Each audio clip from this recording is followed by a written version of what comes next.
Лістапад рыхтуе новыя змяненні, што закрануць жыццё беларусаў. Тут і вялікія выходныя, і новыя цэны, і змененыя маршруты. Сярод іншага будуць абноўленыя правілы выдачы крэдытаў і аховы працы. Журналісты Белсату падрыхтавалі для вас падрабязны агляд.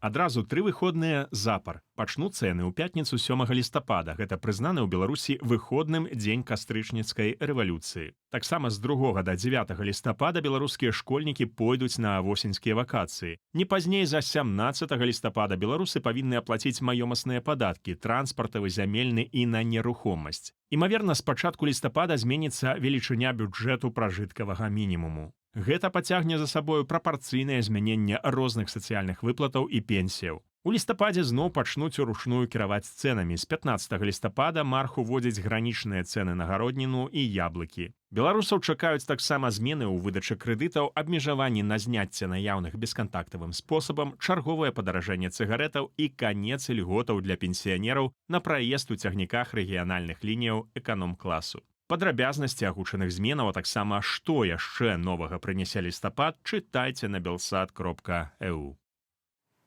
Вартаўнікоў стане менш. У межах аптымізацыі ўлады Гомельскай вобласці збіраюцца закрыць больш за 2000 працоўных месцаў на больш як 700 аб'ектах сацыяльнай інфраструктуры, дзіцячых садках, школах, медычных установах ды іншых.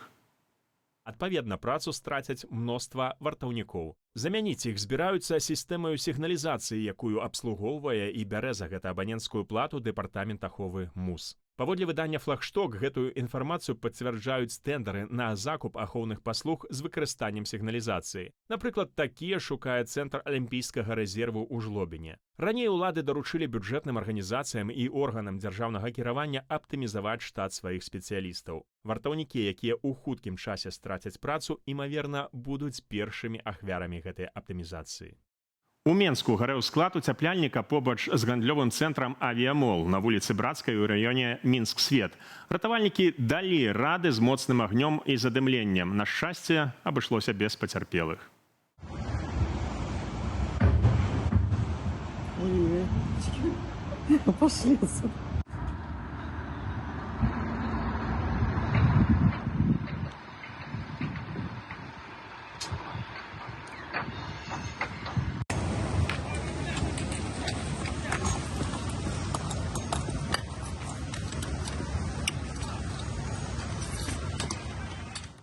Міністр унутраных справаў і адміністравання Польшчы Марцін Кірвінскі паведаміў, што анансаванае раней адкрыццё памежных пунктаў Баброўнікі Бераставіца і Кузніца Брузгі адклалі на некалькі тыдняў.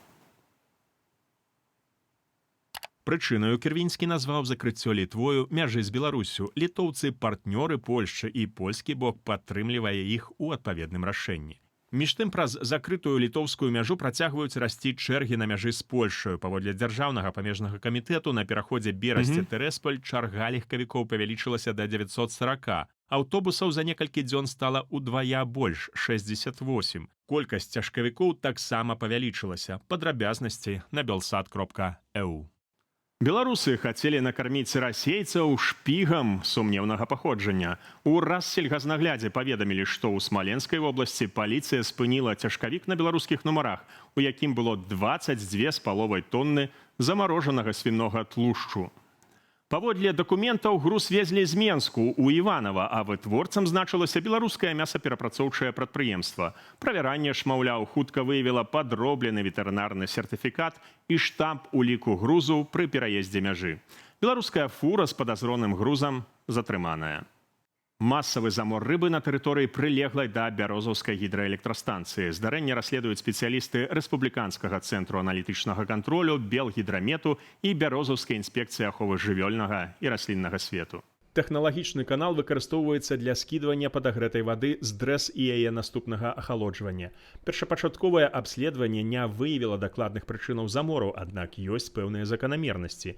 Загінулі толькі карасі, і ўсе яны аднолькавага памеру. І гэта пры тым, што карась мае устойлівасць да ўздзеяння многіх таксічных рэчываў. Здарэнне ў Пінску паблізу чыгуначнай станцыі ў выніку наезду цягніка атрымаў цяжкія траўмы 29гадовы мясцовы жыхар. Папярэдне вызначана, што мужчына быў у стане алкагольнага ап'янення, да таго ж пераходзіў каляіны ў слухаўках. Цяпер за ягонае жыццё змагаюцца ў лякарні. Следчы камітэт у сваім расследаванні збіраецца надаць асобую ўвагу прычынам і ўмовам здарэння. А тым часам у Гомлі чакаецца кур'ёзны судовы працэс. Там будуць судзіць 19гадовага хлопца, які пад уздзеяннем алкаголю здолеў ажыццявіць ажно 3 злачынствы. Спачатку з незачыненых «Жигулёў» ён скраў заплечнік з чужымі асабістымі рэчамі, майкай, майткамі і бесправаднымі слухаўкамі. Праз 5 дзён ужо з дому свайго выпадковага знаёмага скраў мабільны тэлефон, што, праўда, вярнуў яго ўладальніку наступным днём. Пазней пранік праз балкон у чужую кватэру, а яе гаспадар быў дома. Тым не менш, злачынца паспрабаваў скрасці сумку з грашыма і дакументамі, а калі яго паспрабавалі спыніць, ударыў гаспадара па галаве і збег. Такім чынам, незадачлівы злачынца трапіў адразу на 3 артыкулы крымінальнага кодексу за крадзеж і паўторны крадзеж, а таксама за рабаўніцтва. Трагедыя ў Бабруйскім раёне. На дарозе М5 Менск-Гомель кіроўца БМВ сутыкнуўся з цяжкавіком «Сканія», які ехаў на паласе разгону. У выніку 27гадовы пасажыр легкавіка загінуў на месцы, кіроўца ў лякарні. ДАІ звяртае ўвагу на імавернасць цяжкіх дарожных умоваў праз капрызы надвор'я. Будзьце пільнымі. А ў Жлобіне турагентка падманула кліентаў на 50 000 рублёў. Ахвярамі сталі 5 асобаў. Жанчына прапанавала паслугі ў афармленні турыстычных пуцёвак за мяжу. Пацярпелыя пералічвалі грошы ёй на картку ці перадавалі гатоўкаю. Жанчына ж выкарыстоўвала частку сродкаў для пагашэння папярэдніх заявак. Астатнія чужыя грошы траціла на ўласныя патрэбы. У выніку супраць яе завялі крымінальную справу за махлярства ў асабліва буйным памеры. Жанчыне пагражае да 12 гадоў зняволення. У 1937 годзе Іосиф Сталін распачаў новую чыстку ў СССР дзеля ўмацавання ўласнай улады. Для беларусаў сімвалам тых рэпрэсіяў стала чорная ноч з 29 на 30 кастрычніка, калі ў Менску былі расстраляныя больш за 100 прадстаўнікоў беларускай інтэлігенцыі. Тыя падзеі адзначаюцца беларусамі як ноч расстраляных паэтаў.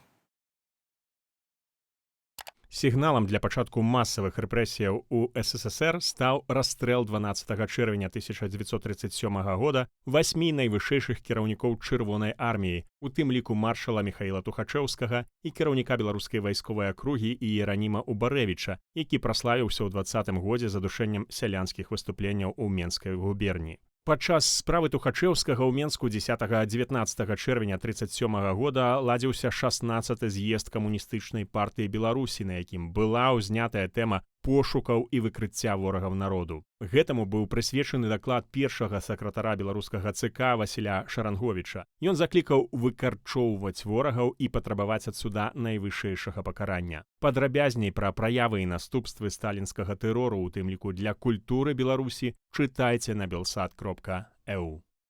Калі для вас гэта бяспечна, то пакідайце каментары пад гэтым відэа і дзяліцеся ім з сябрамі. Падпісвайцеся на нашыя каналы і сацыяльныя сеткі. З вамі быў Уладзіслаў Корсак. Да сустрэчы ў наступных эфірах.